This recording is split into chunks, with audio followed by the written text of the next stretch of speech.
Karibu sana mdau wetu, karibu sana katika mwendelezo wa vipindi vyetu, karibu katika mada zetu, na kama bado huja subscribe basi na kushauri uweze kusubscribe mapema ili uwe mtu wa kwanza kupata notification au kupata nakala zetu, mtu wa kwanza kuweza kushuhudia.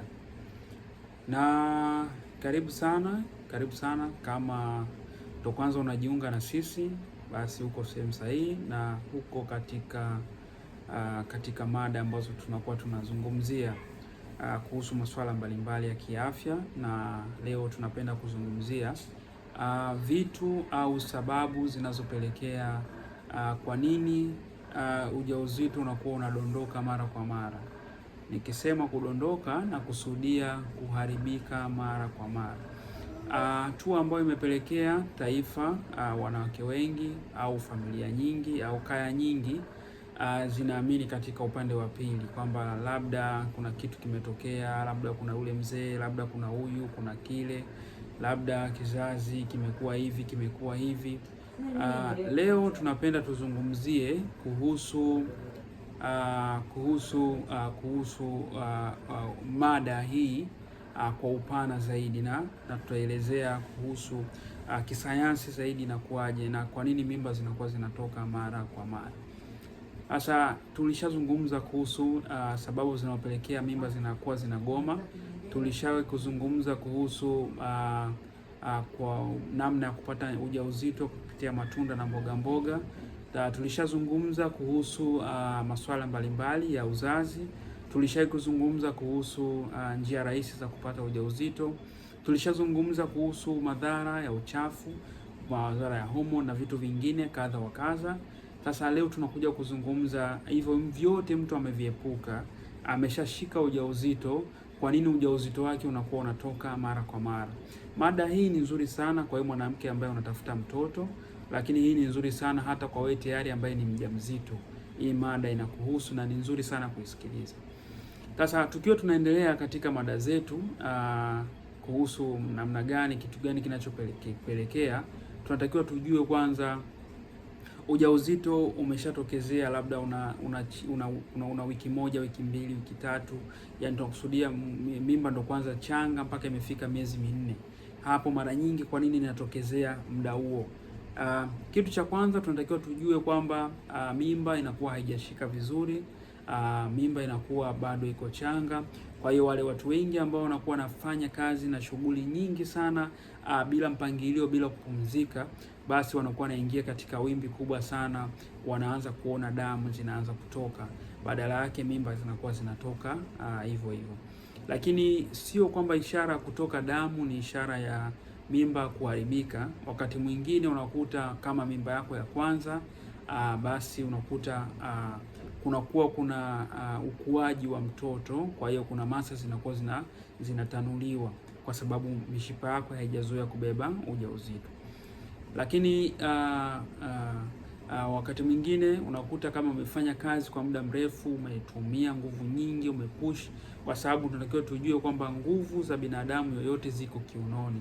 Kwa hiyo kiuno unapokuwa unatumia ufanya kazi ngumu sana, au unafanya kazi kwa muda mrefu, labda umefua sana, umefanya kazi za ndani nyingi, au umenyanyua sana maji, umebeba maji umbali mrefu, umenyanyua vitu vizito, basi unakuwa unatumia zile nguvu ambazo ziko kwenye kiuno chako. Kwa hiyo kwenye kile kiuno kinapelekea, na sababu ni sehemu ambayo mtoto tayari amekaa, basi inapelekea inakuwa mimba zinakuwa zinadondoka. Kwa hiyo hiyo ni sababu ya kwanza unatakiwa kujiepusha na kazi ngumu sana. Lakini pia tunatakiwa tuelewe kwamba kitu gani tunachokitumia mwilini mwetu. Tulishazungumza kuhusu vyakula ambavyo hatakiwi kutumia mama mjamzito. Mfano, unapokuwa unatumia nanasi, basi unakuwa unaipa nafasi kabisa, kwa sababu nanasi linaharibu mvurugiko wa homoni mwilini. Kwa hiyo homoni zinapokuwa zinaharibika, basi inakuwa unaingia katika wimbi kubwa sana la mimba kuweza kuabort, kwa sababu mimba inalelewa na homoni zinapokuwa ziko sawa.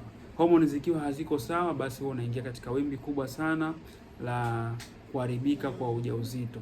Lakini homoni zinasababishwa pia kuharibika kwa vitu vingi. ukiachana na vyakula kama hivyo tulivyozungumza, nanasi.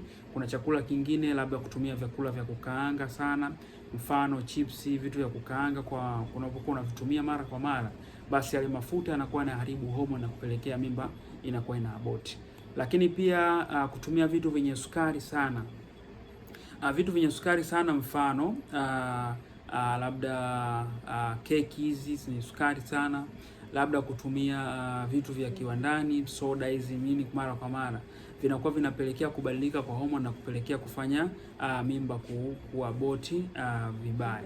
Lakini pia sababu nyingine au kitu kingine kinachopelekea ujauzito unakuwa unaharibika inatokana kwanza na lishe duni, kwa sababu mama mjamzito anatakiwa apate madini ambayo ni muhimu sana kwa ajili ya mjamzito, anatakiwa apate vitamini za kutosha. Sasa ikiwa unakosa hivi vitu, basi unaingia katika wimbi kubwa sana la mimba kuharibika mara kwa mara.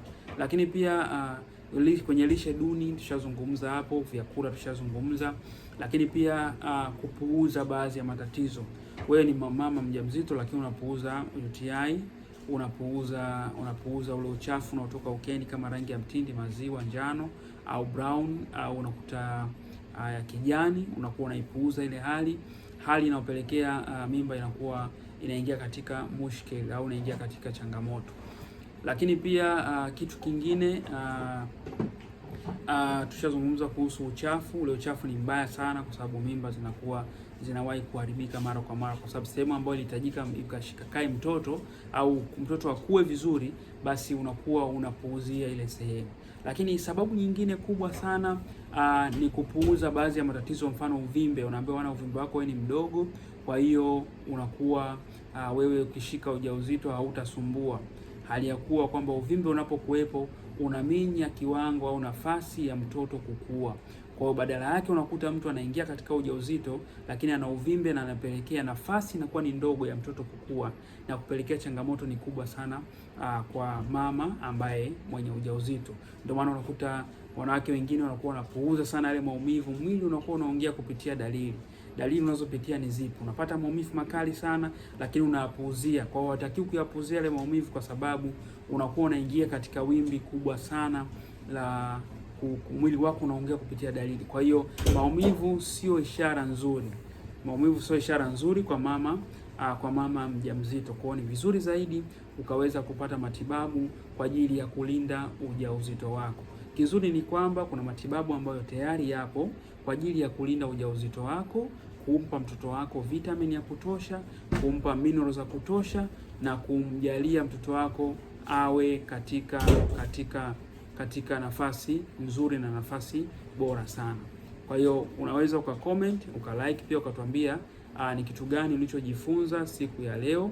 Lakini pia kizuri ni kwamba kuna kitabu tayari tumeshakiandaa, kiko mahususi kwa ajili ya kulinda uke wako. Labda pengine wewe ni mjamzito lakini unataka ulinde uke wako usishambuliwe na matatizo mbalimbali ambayo yakapelekea kuharibu kwa pH yako na kupelekea ugonjwa katika mwili wako. Kwa hiyo kuna kitabu kipo ambacho kiko special na tumeweka kwenye ofa, ambapo utakipata kina peji 13, utakipata kwa 50,000 tu badala ya 100,000 kama ilivyokuwa bei ya awali. Na ofa hii iko kwa watu wachache na kwa muda mchache. Kwa unaweza ukacomment ukatuambia hicho kitabu uko maeneo gani, unataka kikufikie wapi, na ni PDF, unaweza kutumia kwa PDF, na ukipata PDF inakuwa ni bora zaidi kwa huko ulipo tunakutumia, lakini hairuhusi hicho kitabu kushare kwa mtu ambaye hajafanya malipo. Asante sana, Mungu akubariki. Tutaonana katika vipindi vinavyokuja. Hakikisha umesubscribe, umecomment, lakini tuambie umejifunza kitu gani siku ya leo. Asante sana, tutaonana katika vipindi vinavyokuja.